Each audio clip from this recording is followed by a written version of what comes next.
Bab ke-120, Kebersamaan yang Indah. Pukul 1:03 malam Arjun terbangun lagi, pikirannya masih tidak tenang mengenai penjahat yang mengincar Nala. Apalagi nanti pagi istrinya harus ke kantor polisi sebagai saksi. Dalam kesulitan seberat apapun, memang hanya pada Allah hendaknya aku meminta pertolongan. Batin Arjun. Dia pun bangun dan mengambil wudhu, kemudian shalat di mushola terdekat yang ada di rumah sakit. Hatinya yang semula gundah secara perlahan mulai tenang. Dalam doanya, Arjun tidak lupa memanjatkan puji syukur atas segala karunia Allah yang begitu besar. Bisa menikahi Nala membuat dia yakin, jika Allah sudah berkehendak, maka tidak akan ada yang bisa luput. Selesai salat tahajud, Arjun berniat kembali karena takut jika Nala terbangun mencarinya. Dan benar saja, sesampainya dia di kamar inap, Nala sangat cemas. "Jun, kamu dari mana?" tanya Nala. "Dari mushola, kangen ya? Aku khawatir, saat aku bangun kamu sudah tidak ada. Kamu kan lagi sakit, tidak salat tahajud dulu tidak apa-apa," ucap Nala. "Lukaku tidak sebanding dengan apa yang sudah Allah anugerahkan padaku. Aku akan merasa sangat malu jika hanya karena luka kecil ini membuat aku berpaling darinya," jawab Arjun. Memang, bagi orang yang sudah terbiasa melakukan salat tahajud dan juga membaca Al-Quran ketika tidak bisa melakukan terasa ada yang kosong dan hilang. Begitu juga dengan Arjun, walau terkadang masih suka keluyuran tetapi dia tidak lupa akan ajaran kedua orang tuanya. "Aku juga mau ke mushola. Kamu sebaiknya tidur dulu, nanti kalau sudah azan subuh aku bangunkan lagi," bujuk Nala. "Iya, istriku," goda Arjun. Nala memerah wajahnya, disanjung oleh orang yang sangat dicintai serasa jiwanya melayang. Tetapi sesampainya di kamar inap, Arjun tidak bisa tidur. Dia masih terpikirkan mengenai penjahat yang kemarin. Karena kelompok bandar narkoba yang dihadapinya bukan kelompok kecil. Bahkan ketika disergap oleh polisi juga berani melawan menggunakan senjata api. Itu menandakan jika mereka memiliki backingan yang kuat. Entah sudah berapa lama Arjun melamun, kemudian dia sadar saat mendengar suara pintu terbuka. "Assalamualaikum." "Waalaikumsalam. Sudah bangun ya? Yuk salat," ajak Nala tersenyum manis. "Tunggu," serga Arjun. "Kenapa?" tanya Nala penasaran. "Nanti berangkat ke kantor polisi jam berapa?" tanya Arjun. "Jam 9 bersama Helmi juga. Karena kamu sakit jadinya tidak perlu ke sana," jawab Nala. "Aku tetap mau ikut, pagi ini kita pulang dulu baru jam 9 berangkat ke kantor polisi," balas Arjun. "Pulang kemana?" tanya Nala. "Ke rumahku, sekarang kamu istriku. Apa kamu lupa?" Lagi-lagi Nala memerah wajahnya, masih belum terbiasa dirinya disebut sebagai istri. "Kemarilah," pinta Arjun. "Ada apa, Jun?" tanya Nala sembari mendekat.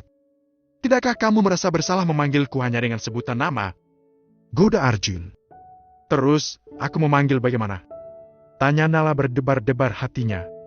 "Suami, mulai hari ini hanya boleh memanggilku begitu," balas Arjun. "Ya, suami," jawab Nala tak karuan rasa hatinya. Arjun sangat gemas, dia pun menarik tangan Nala dan hendak mengecup keningnya.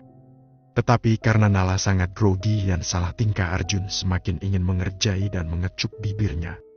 "Baru segini sudah baper, bagaimana kalau aku sudah sembuh?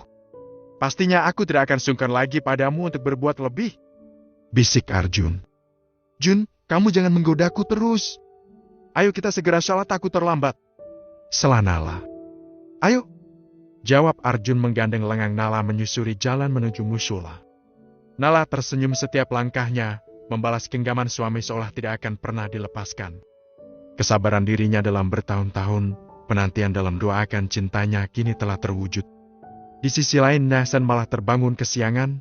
Dia tidak sempat sholat tahajud karena azan subuh sudah berkumandang. Semua itu karena semalam dia mengobrol dengan Lucy sampai pukul 1 dini hari. Nasan bergegas mandi sekalian dan bersiap-siap sholat, tapi baru menginjakkan kaki di atas sajadah pintu kamarnya diketuk dari luar. Tok, tok, tok. Nasan mengurungkan niatnya, dia segera membuka pintu. "Ada apa, Lucy?" tanya Nasan. "Apakah kamu punya pembalut?" tanya Lucy nyengir.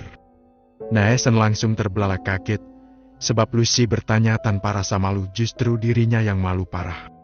"Lus, Aku ini lelaki. Untuk apa aku menyimpan pembalut?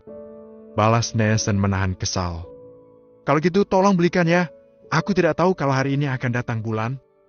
Tidak mungkin juga kan bagiku keluar. Apa kata orang kalau, Rengek Lucy. Iya, jawab Nesen sewot.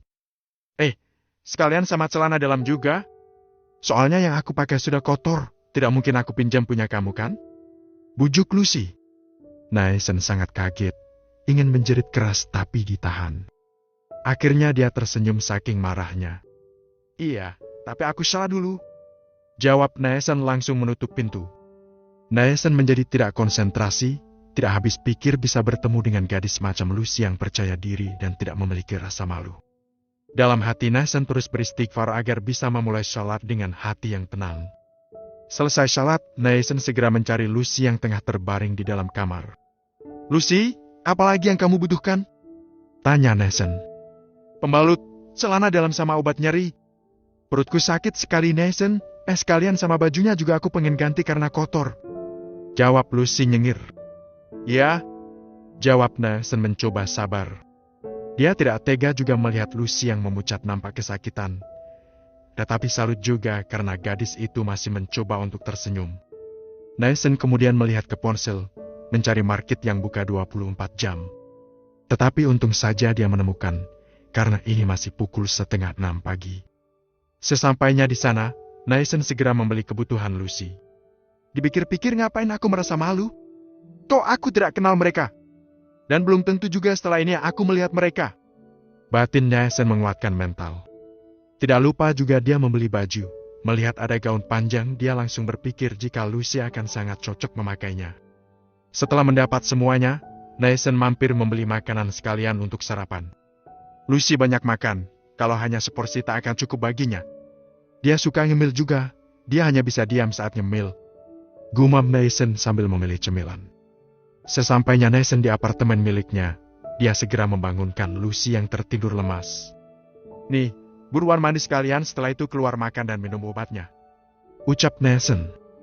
Nesen, kamu baik sekali. Ucap Lucy terharu. Jangan memuji aku tunggu di luar.